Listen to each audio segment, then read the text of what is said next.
Hi everyone, this is Chris. Some of y'all might know me as C. Rob Carey on Twitter. It's the way I'm sharing this video. I've never done a video of myself talking before, so bear with me here. um, as y'all know by now, it's like towards the end of it, but today is World AIDS Day, and I thought I would go ahead and share my story. All day on Twitter, I've seen messages of acceptance and love and really great things. So, anyway, I guess I'll go ahead. Next March will mark the second anniversary of my receiving a letter from the Red Cross with the information that a blood donation sample from me had reacted positively to an HIV test. I gave blood about every quarter. My mom is a nurse, so these things are really important to me. And ever since high school, whenever I could get out of math class, basically, I would imagine myself saving a life and have the small dose of self-congratulations with my grape juice and Lorna Doones.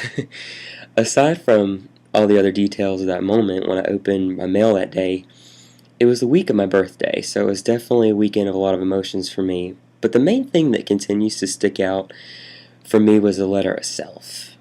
It was a very plain letter that came in a manila envelope. It was very matter of fact, and a lot more dismissive than the usual letters I got soliciting a pint of my typo every quarter on the dot. You see, the Red Cross, a medical organization with a mission statement, the dedication to saving lives, helping those through times of devastation, and providing a caring hand to those who need it most, had nothing more to say to me than, by the way, you have HIV now. Here's a 1-800 number, a Xerox packet from the 90s, and our lab report. No thank you for the 16 last donations. They used to count for me, by the way. Or here's a list of doctors and resources in your area. Yeah, I almost expected a bill. Um, this makes me think, whenever I think about that letter, these are medical professionals. These are nurses and doctors. They take an oath and they publish journals and they go to school for years, stuff like that.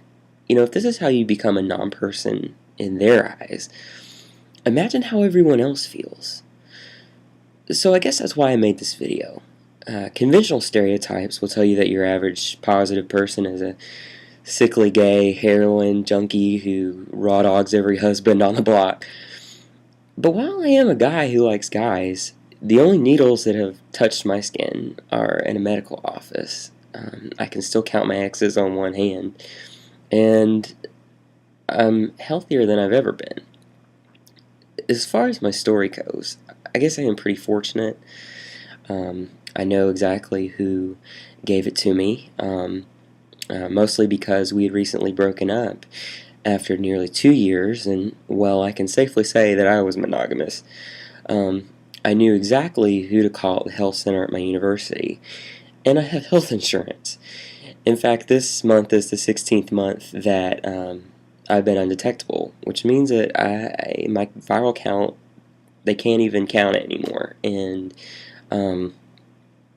I have more white blood cells than I did any other time in my life. So this is where I come to you.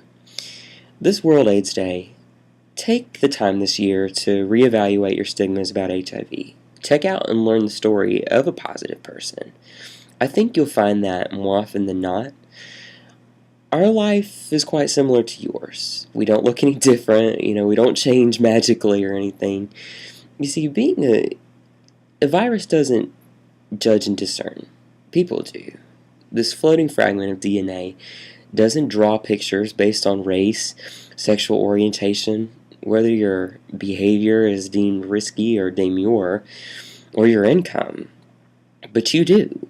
So let that marinate in your mind for a little bit while you pass judgment on others. Because the only way we're going to win the fight against HIV is when people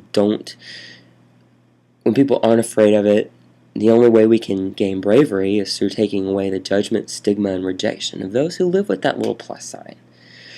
One last thing, guys.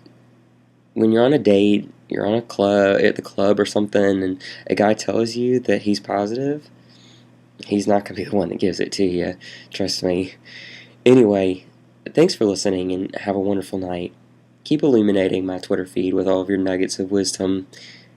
And seriously, cut out the HIV jokes. I mean it. You never know who you're talking about. It's not funny, and it makes you look small. This is C. Rob Carey, signing out.